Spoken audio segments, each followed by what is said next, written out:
I made a video a while back titled Rewiring the Anxious Brain, and it's all about how we accidentally train our brain to be more anxious through avoidance, and how we can train our brain to be less anxious by facing our fears. And I used the fear of dogs as an example in that video. And in response to that video, I got a lot of questions. The most common were, what do I do if I don't know why I'm anxious? Number two is, what if the dog bites you? And number three was, I'm not afraid of dogs, I'm afraid of people. What do I do about that? And in the next couple of videos, over the next couple of weeks, I'm going to answer all of those questions. But in this video, we're going to talk about, what do you do if you don't know why you're anxious?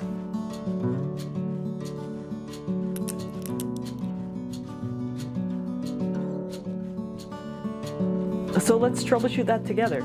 I don't know why you're anxious, but I've got some pretty good guesses. There are some really common reasons why you might be feeling anxiety, but you don't know why. And if we can figure it out, then you can work to change your patterns around your anxiety, and your brain can retrain and rewire to be more calm. In this video, I'm going to walk you through 6 reasons why you might be anxious and you don't know why, and I'll show you some basic steps to take to start healing. Contrary to popular understanding, disordered anxiety is not a permanent genetic trait. It's treatable, and in my experience, most anxiety can either be reduced or adapted to in a way that makes life so much easier. When you learn the right skills, you really can feel calmer and happier. If you want to learn how to get better at feeling and how to deal with intense emotions or improve your general mental health, check out my online courses. In my course, Change Your Brain, I teach the basics of neuroplasticity, which is how your brain is built to rewire itself all the time. And you'll also learn 10 natural research-backed treatments to improve mental health. In my Coping Skills and Self-Care course, I teach you how to soothe intense emotions and to create a sustainable self-care practice to deal with emotions in a healthy way. So the links are all in the description, and if you use the code NUTSHELL, you'll get 25% off. Okay, so let's jump into figuring out why you're anxious and what to do about it. So the first reason why you might be feeling anxious but you don't know why is microthreats in our environment. So remember, anxiety is the fight, flight, freeze response. It's this physiological reaction, and it pumps adrenaline into your body to prepare you to fight off a tiger or run away from an elephant or hide from a predator. But the fight, flight, freeze response isn't just triggered by huge predators. It also will kick in response to tiny little perceived threats. And our modern environment has a lot of these. So, for example, traffic. Driving is actually somewhat dangerous, and our brain responds to traffic with an anxiety response. Our brain also treats being late as a survival threat. Noise can trigger the fight, flight, freeze response, and so can school or work assignments. Our brain perceives our job as essential for survival because that's where our food and our shelter comes from. And we all have this beautiful, brilliant, anciently evolved brain, and it triggers this physical response in reaction to mental challenges. But our anciently evolved brain isn't as well adapted to modern stressors as it is to ancient ones. So things like multitasking and social interactions with hundreds of strangers every day, these are things that turn on that danger response in our brain. When unresolved, all these little threats build up over time, and then we feel anxious, but we can't pinpoint it. So this might leave you feeling a little bit restless, jumpy, or irritable. It might make you feel achy or jittery, easily triggered or overwhelmed. Or you might have physical symptoms like headaches or stomach aches or muscle tension. So to understand how to fix this, we really need to go back to the anxiety cycle for a minute. So when our brain perceives something as dangerous, it perceives a threat, it's going to turn on the fight, flight, freeze response. And this is what anxiety feels like. It's that sweating hands, it's the fast heart rate, it's that adrenaline. And this response happens faster than we can think. This is something that happens deep in our brains, and it's not something that we can consciously control. We can't just make this go away by trying not to have it. So this is the anxiety response. And the fight, flight, freeze response is meant to protect us from danger. But if we want to overcome disordered anxiety, we really need to learn how this works. So we start by asking ourselves the question, is this actually dangerous? There's a lot of things that turn on this fight, flight, freeze response that aren't actually dangerous. This might be something like, your husband startling you, or public speaking, or, your friend's dog who's actually sweet. So when the answer is no, then if we just stick with it, we don't avoid, we don't escape, we breathe, we calm down our body, then we have this natural ability to return to calm, right? Our brain doesn't have this built-in fight, flight, freeze response without an antidote. And this is the parasympathetic nervous system, right? So this helps us return to calm. And, normally this just naturally happens. We return to calm. Right? And that's our goal, because when we're calm, we're able to make good choices. We're able to live the life that we want to, and we don't make stupid decisions. We don't feel anxious all the time. Now, however, if we have something that's not actually dangerous, so going back to my rewiring the anxious brain, if we use the example of a dog, right? So your friend has a dog, and it's a nice dog, but you're scared of dogs. It made you feel anxious. You have this fight, flight, freeze response, and you choose, instead of sticking with it, to avoid it. Then your brain does this like, phew! The reason I survived is because I escaped. And so your brain's like, I want to survive again, so I'm going to make my human more anxious next time. And that avoidance is going to trigger that short-term relief, which leads to more anxiety in the future. And that's what causes this anxiety cycle to spiral. So avoidance is something that makes your anxiety worse. Better option is stick with it, breathe, face it, right? And that's going to help you return to calm. Now, if we go back to this and we ask the question, is this actually dangerous, right? We go up here and we say the answer is yes. Okay, that's fine. It's okay if there's danger in our lives, because there is. The fight, flight, freeze response has us ask a question, right? Do I take action? Do I fight it off? Do I run away? Do I hold still and freeze? Do I put my head down and try to, not make any noise so that I can survive this? So one of the options, if this is actually dangerous, is to do something, right? So if you've got a dangerous dog, then you can choose to avoid it. Or if you've got a dangerous dog around you, you can choose to call animal control. Or if you've got a dangerous dog around you, you can just freeze, and hopefully you won't trigger that dog and the dog will wander off, right? So once we take action, we do something, then our body has a way to release that adrenaline. And a lot of times it's through shaking or laughing or, some kind of physical big movement. So we literally shake it off. And when we do that, we return to calm. So that's a perfectly reasonable choice of action. Now, sometimes there are things we can't control. There's some situations that make us anxious or that are threatening that we can't do anything about. So we get to this actually dangerous, and there's nothing we can do about it. So in that situation, we have some tools we can use. We can choose to use skills like willingness and acceptance to help our body return to calm. And at the very least, when we're using active acceptance, when we're making the choice to actively accept that this is dangerous, but there's nothing I can do about it, at the very least, we aren't escaping and avoiding this and causing our anxiety to spiral. So we're not making ourselves feel worse. So we've got option A, which is no, this is not dangerous. Then we should face it, and we're going to return to calm. If we say, yes, it is actually dangerous, then we take action and shake it off and return to calm. The biggest problem that we face when people don't know why they're anxious is this right here. I don't know, right? So you have three choices here. Yes, no, and I don't know. So if our brain perceives a threat, we have this fight, flight, freeze response, and then we immediately avoid it, or you're just too busy to work through your emotions, or we distract ourselves so that we feel it, then our brain just stays stuck in this anxiety response. And your brain's going to keep prompting you over and over again to ask this question, is this actually dangerous?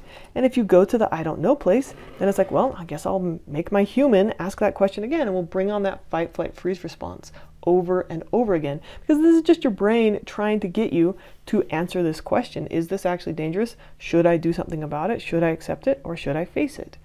The more you distract yourself, the more you feel anxious, but you don't know why. And that's another way we get stuck in the anxiety cycle. So when there's a micro threat, like our brain sees something like traffic or noise or public speaking as a threat, it's going to turn on that anxiety response. And if we ignore it, suppress it, or just distract ourselves from it, then that anxiety is going to continue to spiral. But if we face it and we ask this question and we answer it with either a yes or a no, and then we choose the right action here. So if it is dangerous, we face it, we survive, and then we return to calm. Or we choose to sit with it and accept it and practice our willingness skills and return to calm. Then, we're able to get out of the anxiety cycle. It's when we're stuck in distraction and avoidance mode that fight, flight, freeze response, that anxiety response continues to cycle over and over again. However, when it comes to anxiety and these perceived threats and our choice, whether we run or we escape or we sit with it, we actually have room for choice. We can choose actions that decrease anxiety. Viktor Frankl said, between stimulus and response, there is a space. And in that space is our power to choose our response. In our response lies our growth and our freedom. So just because there are micro threats in the environment doesn't mean that you're doomed to experience anxiety forever, or at least not disordered anxiety. So there's something we can do to make it so that we can process through and resolve each of those threats, return to calm, and decrease our overall general anxiety.